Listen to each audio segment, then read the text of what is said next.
G'day, good afternoon, good morning. It's Roger Roadside here saying hello. Hello. It's a cold, wintry, rainy day here in sunny London. And your boy Roger Roadside has got a little topic he'd like to chat about to you guys, all three of you. Listen, it was just a very quick one this morning, a nice quickie. Just wanted to touch base with you and get your thoughts on what you think is going on with the police force. I say police force, I think they want us to say police service. What do you think about the police force? With the, I won't go into too much details because I don't want to be seen to be,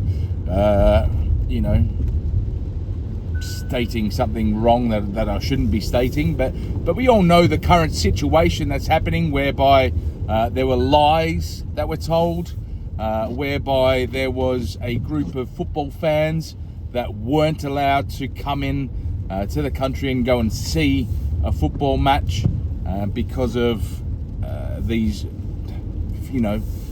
alleged reports of their misbehaving activities. And it's come to light that really it was something that was, there's a group of extremists and community leaders in the local area of that side of town who basically just didn't want them to be in the country, didn't want them to be in their area. And, I think, look, this kind of stinks of, I remember when I was younger, you'd watch mafia type movies, mafioso type movies, back in, New York or over in America, where the mafia would just have the police under their thumbs. And you must imagine those days where people that were being affected by the mafia are sort of doing whatever they wanted, and you'd have to be sort of thinking, how are they getting away with this? And it was because they were in bed with the police force. And I kind of feel like we're going through a modern day version of that here in the UK.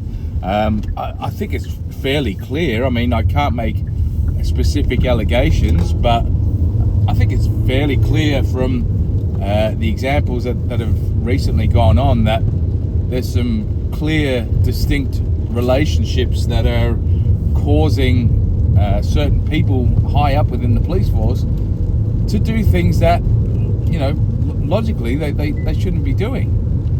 And that then makes me really wonder and really question the rest of the police force, because I know this is only an example of this certain unit, this certain branch, but I mean, if it can happen there, if it could happen there, it could happen anywhere. It's up to you. But do you know what I mean? How it's all well and good for this example to be only this branch, and for other, if anyone asks the questions of whether the police force has been infiltrated or whether it's been compromised, to be told that no, you're wrong, and this is only one example. I mean, how do we know? How do we know that this isn't a problem across all the other branches? And look, if I'm a policeman in another branch, and I'm straight, and I don't mean sexuality wise, I mean that I'm straight down the line, I haven't been compromised. How do I feel today? Like, and this is what I sort of say when it comes to, you hear, I'm going to go a little bit off topic here, but you hear a lot in the press about how certain sections of groups, extremists or those with extreme ideologies of certain faiths and stuff like that, it's only a minority. It's only a couple of bad eggs. It's only a couple of bad apples. It's not everyone.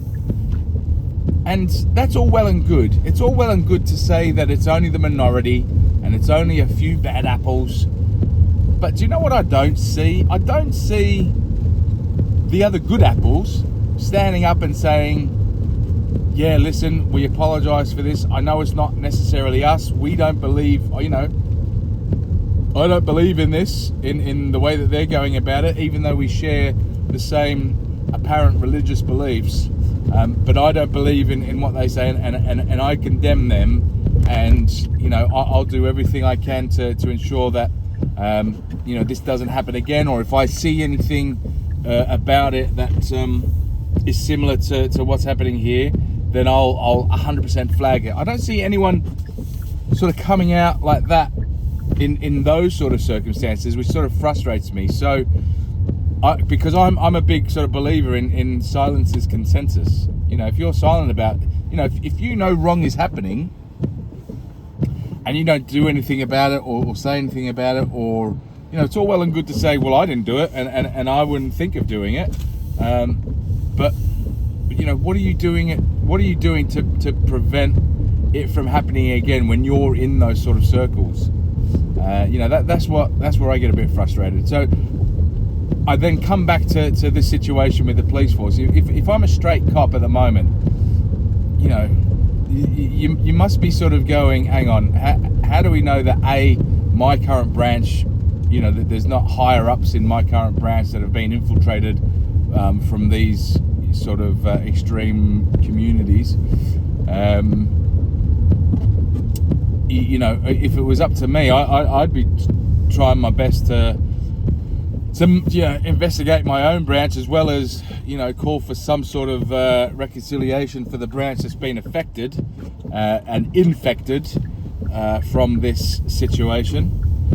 But I don't know. That's just me. That's just me. What do you think? Do you think? Do you have faith in the police force all around the country? Do you think that they're adequately doing everything in the best interest of the UK general public? What are your thoughts? I'd be interested to hear that. Make sure you get your comments down below. I'd love you to subscribe if you haven't already. I'm trying to get to 50 by the 2nd of February, which is my birthday. I'd like to have 50 friends by then, so I'm still shooting for 50 by the 2nd of Feb. So if you can help me out with a subscription, that would be lovely. But this is Roger Roadside saying love you long time, and see you in the next one. Ciao!